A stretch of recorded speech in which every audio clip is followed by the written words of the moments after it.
Hey guys, it's Chris with Not Your Token Fat Chick. I am sorry that I look like crapola right now. It's been a very, very long day, but I wanted to go ahead and film a video before I went to sleep because I've had this idea in my head and I kind of wanted to go ahead and address it.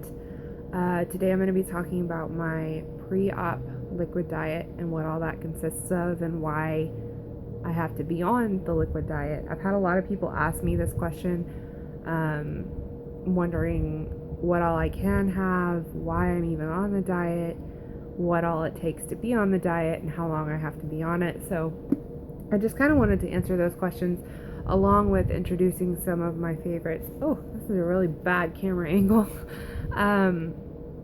Okay, so let's get started. Today is August 30th, 2016. I don't have any changes in my stats because I haven't weighed myself since my last video, roughly a week ago. I just haven't had the opportunity to get to a scale, and I also kind of want to be surprised on my surgery day. I kind of want to see how much weight I've lost on this liquid diet, so we'll see what happens. But we'll start with the reason that I'm on the liquid diet. So for vertical sleeve gastrectomy and pretty much any bariatric surgery, most doctors want you to be on a pre-op liquid diet for 1 to 2 to sometimes 3 weeks, depending on your BMI, your body mass index. So for me, it was 2 weeks. I have to be on a liquid diet for 2 weeks. The reason that they put you on this diet is a couple of things. One, the diet helps shrink your liver. Whenever they're doing vertical sleeve gastrectomy, they have to move your liver. Your liver's, okay, so here's your stomach. Your liver sits kind of on top of your stomach. So in order to actually do the surgery, they sort of have to like lift it and tuck it and get it out of the way. And if your liver is still fatty, it's not safe for them to do that. So the surgery or the pre-op diet actually helps to shrink your liver, so it's easier for them to move it out of the way so that they can get to where they need to get to in order to do the surgery. The other reason is partially to get you used to being on a liquid diet, because 2 weeks post-op, at least 2 weeks, you're going to be on a liquid diet, just so that your stomach can heal. So it sort of gets you used to it. Sorry, this angle is really bad. It sort of gets you used to it, and it also helps, like I said, shrink your liver. It helps you get used to taking in less calories than you normally do. So that's another thing, is kind of getting your body into that mode. During your 2-week pre-op diet, your body goes into what's called ketosis, which is when it starts, instead of burning calories and carbs like you normally would, it starts just burning through your fat because you aren't ingesting as many calories. So it's really hard to explain. There aren't any more calories there for your body to burn through, so it burns straight through your fat instead. It uses your fat for energy. So that's the reason that I'm on the pre-op diet. What the diet consists of. I touched on this on my last video, but I'm going to go over it again really briefly. So you can have protein shakes, you can have Powerade Zero or Gatorade G2, you can have water, broth, applesauce. I found out you can actually have applesauce. Pretty much any sugar-free liquids you can take, just no sodas, of course. And you want to make sure that you're getting at least 60 grams of protein a day. I like to try and get 90, but 60 is kind of where they want me. There's a couple of things I wanted to show you guys as far as my favorites, or kind of the stuff I'm using on my pre-op diet right now. So I actually have my little Gatorade G2. I'm sorry everything's backwards. I'm using my front-facing camera. So my Gatorade G2, this is my favorite flavor. It's the blueberry pomegranate. I don't know if y'all can see that. This is so good. It's so good. And I never really liked Gatorade before now. I never really drank Gatorade or Powerade, but I'm getting used to this stuff and I love it. I love it, for now at least. I'm probably going to get sick of it at some point. But that's the G2. And then I wanted to show you guys a little trick or something you can do. The Powerade Zero has the white label, which most of you probably already know that. But what I like to do with these is these bottles are 32 fluid ounces. Okay, so I'll take one of these with me to work in the morning and drink it, usually by lunch or a little bit after. And then you can see I'll fill it with water, and then make sure that I drink all the water before I go to bed at night. That way I'm making sure to get 64 ounces of water a day, because they want you to have at least 60 ounces of water a day. I'm an overachiever, so I like to get a little bit more. But these bottles, they're sturdy, so they are great for water. And the mouth is actually wide enough that you can fit ice cubes in there. So once you're done with your Powerade, same goes for the Gatorade bottles. Once you're done with it, you can chunk some ice in there and fill it with water, and you're good to go. So you don't have to go buy an expensive water bottle. Plus like I said, these are sturdy bottles, so they're great for that. Next thing I'll talk about is protein. So there's several different ways that you can get protein in your pre-op diet. Chicken broth, of course, has protein in it. It just doesn't have that much. So my main two sources of protein right now are my protein powders and my Premier Protein shakes. So the powders that I use, there's two different kinds that I'm using right now. This is the first one. You can get this at Walmart for pretty cheap. It's the cheap stuff. It's not great, but it's this Body Fortress whey protein. Whey protein is the best kind of protein that you can get for pre-op surgery. The thing I wanted to touch on protein is make sure that you are reading your labels, because you can see on this one, it's backwards, but it says 60 grams of protein. Okay. Well, if you actually look, and this one's kind of cut off, but if you actually look at the label, it tells you 60 grams of protein per 2 scoops. So really, this is 30 grams of protein per serving or per scoop, but you have to make sure that you're reading that, because you look at that and you think, hey, there's my protein for the day. I only have to drink one shake. But really, 1 scoop is 30 grams, 2 scoops is the 60 grams. And I usually only use 1 scoop, because if you put too much in there, it gets too kind of gritty and not really great tasting. But this is the chocolate, and I have vanilla.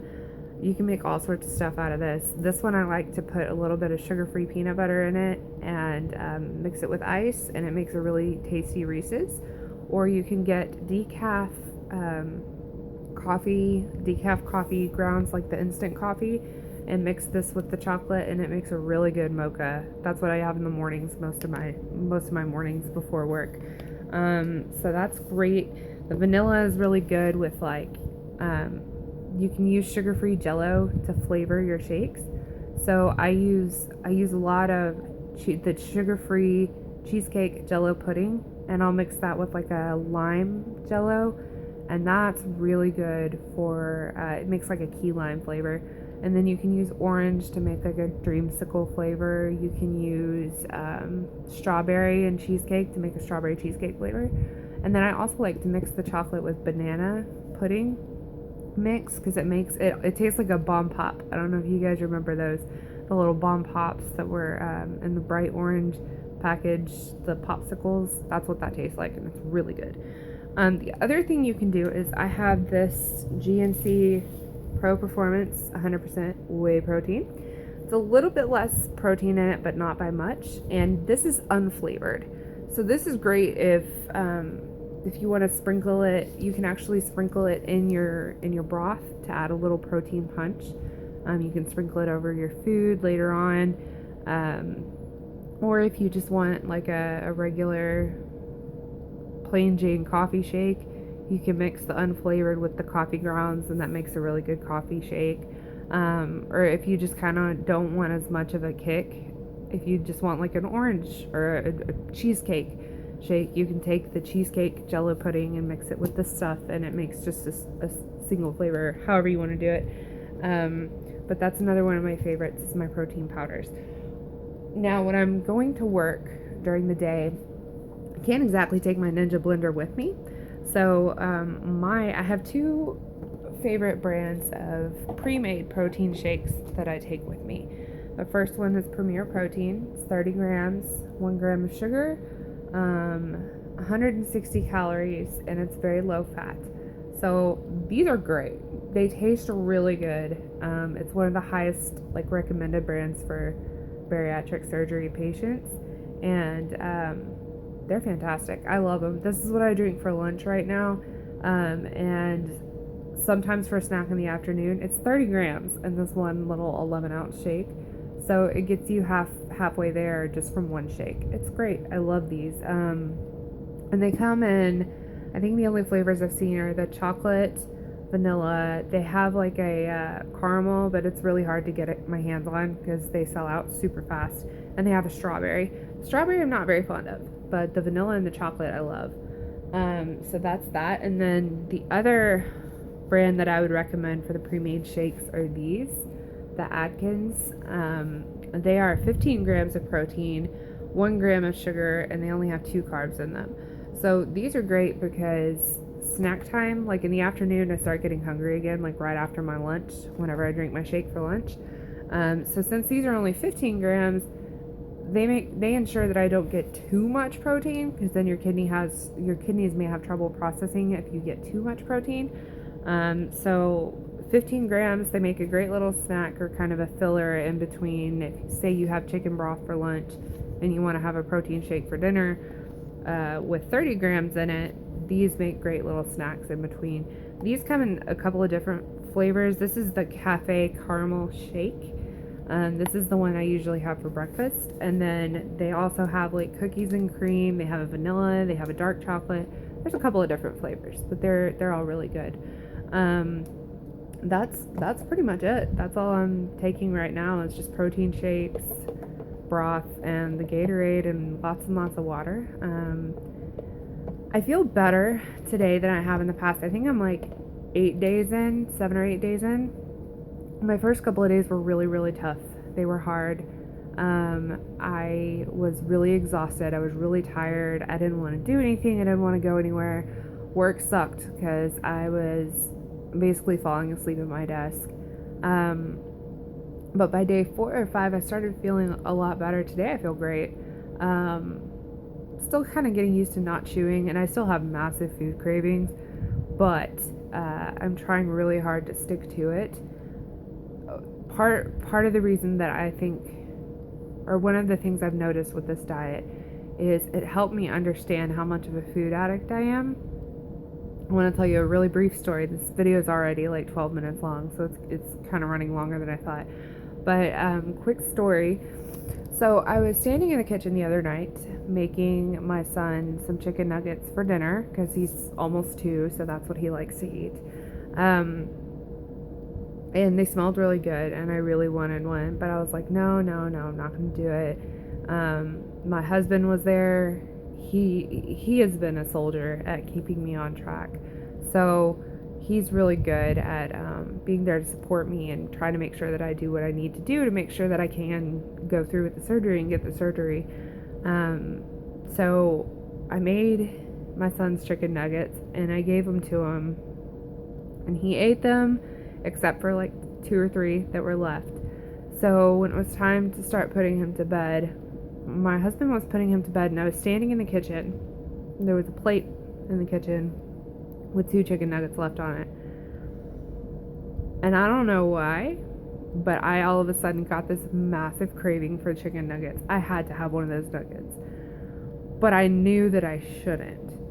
So I actually ended up swiping them off of the plate in my hand and going to the bedroom and sneaking them into the bedroom and eating them.